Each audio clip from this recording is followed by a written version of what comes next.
masasabi mo kay Madam? So ayan, Madam, thank you and sorry talaga. Madam, sorry kasi yun na nga, o diba? At thank you kasi, diba, kahit pa paano, kahit galit na galit si Madam sa akin, or anong kasalanan ko sa kanya. Hi everyone! Welcome back! Back. Yes. And of course, ayan na si Jella for how many days na wala siya dito sa bahay ni Lilo or bahay ni Brenda. So, bakit ka nawala talaga, Jella? Aminin mo totoo, Jella. Hindi, nawala ako. Hindi, ko nawala. Pumunta ako ng Bulacan. Sa Bulacan, doon ako na-extend kasi nag-enjoy. Masaya doon kasi yung mga kaibigan, lahat nandun. Tapos, birthday ng lola ng kaibigan namin. So, doon, tapos nag-enjoy kami, inuman, at yun ang so, grabe yung paghahanap namin, Jella, tapos hindi ka makontak. At isa pa, hindi ka, dapat mag-text ka man lang or mag-chat. Bakit, Jella? Ano ba talagang dahilan? Bakit hindi ka makontak or whatsoever? Hindi ako makontak ng araw na yun kasi na-block na yung account ko. Na-block.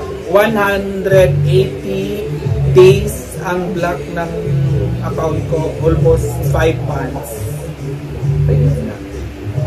May naka na 5 months? Si Pero ba sabi sa akin? 180 days. Ilan? 5 months.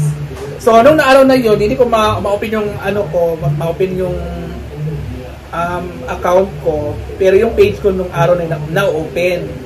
Tapos, hindi ko siya na-open. Pero, online siya. Pero, hindi ko siya na-open. After 3 days,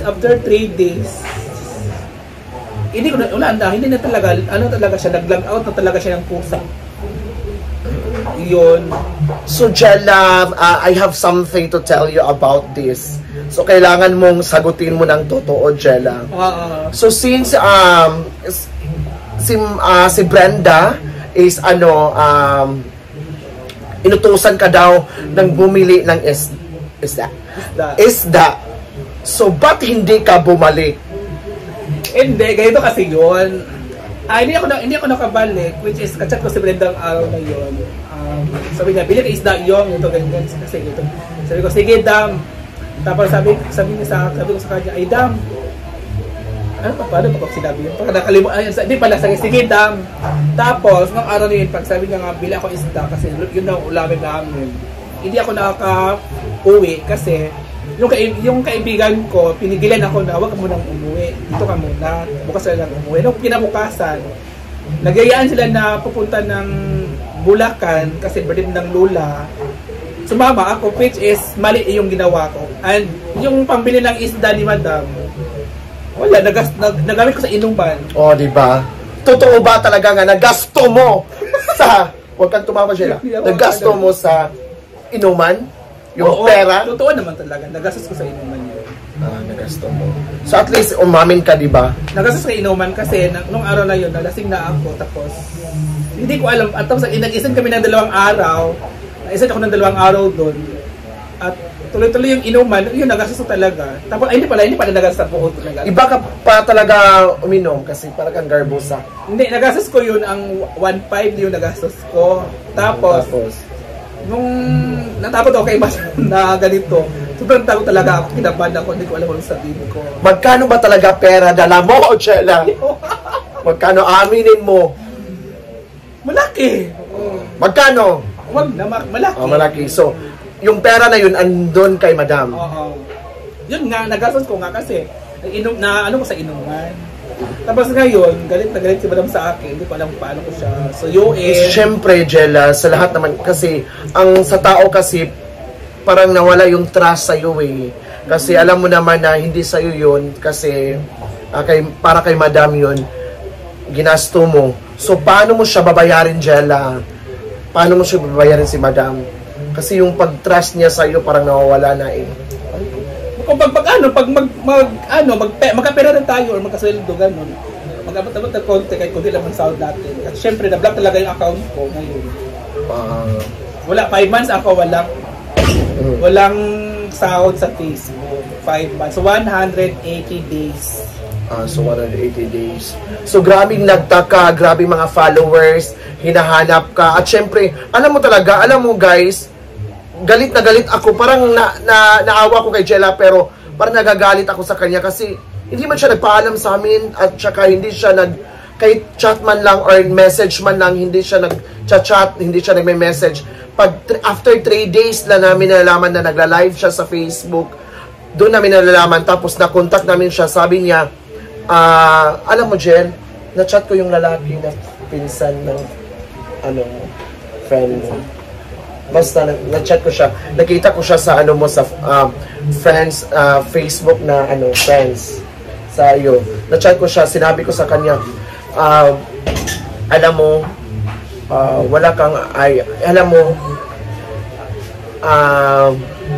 alam ko na kayo ni Oyong, yung kasi nakita ko din siya sa my day mo, pero wag niyo na siyang gagamitin. Sinabi ko talaga, kasi parang nainis na ako sa kanya parang naano na ako sa kanya, parang naano na ako sa kanya kasi syempre sa lahat ng bagay, sa lahat ng aspeto, ganun lang din ang mangyayari sa lahat. Di ba, Jella? So, ganun talaga. So, naisipan na ni Jella, ayan, bumalik na siya dito kay Didong at kinuha na niya yung bag. Di ba, Jella? Kinuha na niya yung bag. And of course, pinag-isipan na din ni Jella na parang para peace of mind yung ko, uuwi na po ako ng probinsya. Oo. Alam mo guys, nakatulala kaya siya lagi. Parang din ako kay Oyong.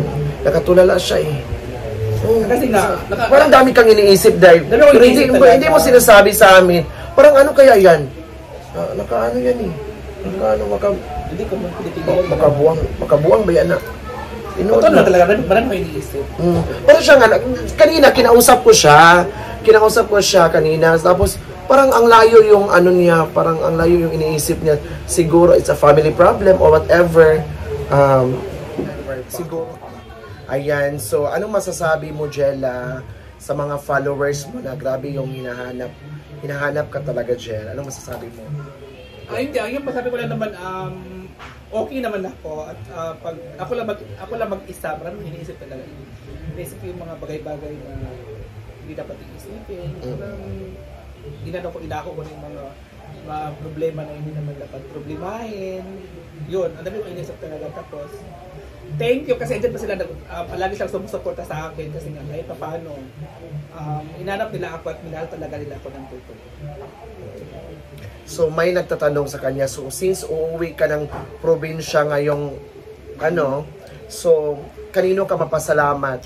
Sinong nagbigay ng pamasahe sa iyo siya? Syempre. Hindi, si Pangga talaga ay siya, nag-design talaga ako kagabi na uwi na ako. Tapos si Pangga ay andyan naman siya lagi sa akin kahit minsan hindi kami minsan ayaw niya akong kausapin nito ganyan at which is ilang buwan kami nag-usap, almost 3 months. 3 months. 3 months kayo hindi nag-usap? Oo. Kasi plano pa naman niya na dito ka daw mag-birthday. Hindi, ako lang yung plano. Ay, plano mo na dito ka mag-birthday. Plano talaga ako dito mag-birthday sa Lucena kasi dapat punta sa kapatid mo, it's your first time mo mag-birthday doon. Oo. Bago ako uwi ng probinsya, doon dapat ako mag-birthday sa kapatid ko. So ngayon, parang hindi na matuloy kasi nag-isip-isip ko kagabi na hindi na pwedeng mag-stay ko dito kasi nga, di ba, laban yung page ko or Facebook ko, nasali yung page ko. So, hindi ko alam kung ma-retake ba this month, Mr. Robert, kasi sabi ng admin ko na gawa ka muna ng Facebook mo tapos i-try natin ipasok yung page mo kung papasok ba o hindi, basta wala na yung Facebook mo, wala na yun. Grabe talaga. So, decision mo na ba talaga na umuwi 100% na uuwi ka na? Oo, uwi na muna ako ng probinsya. Uwi muna ako. Ayan, so decision ni Jella. So all your mistakes naman is subject to be corrected. So kailangan natin na ganun talaga ang buhay. So anong masasabi mo kay Madam? So ayan, Madam, thank you and sorry talaga. Madam, sorry kasi yun na nga, o di ba? At thank you kasi, di ba, kahit paano, kahit galit na galit si Madam sa akin or anong kasalanan ko sa kanya, andyan pa rin siya, inaalagaan pa rin tayo at minahal pa rin niya tayo. Yung, basta hindi ko ma-explain yung anong kay Madam. Alam na ni Madam yun. Alam na ng mga tao, alam na rin ninyo yun na.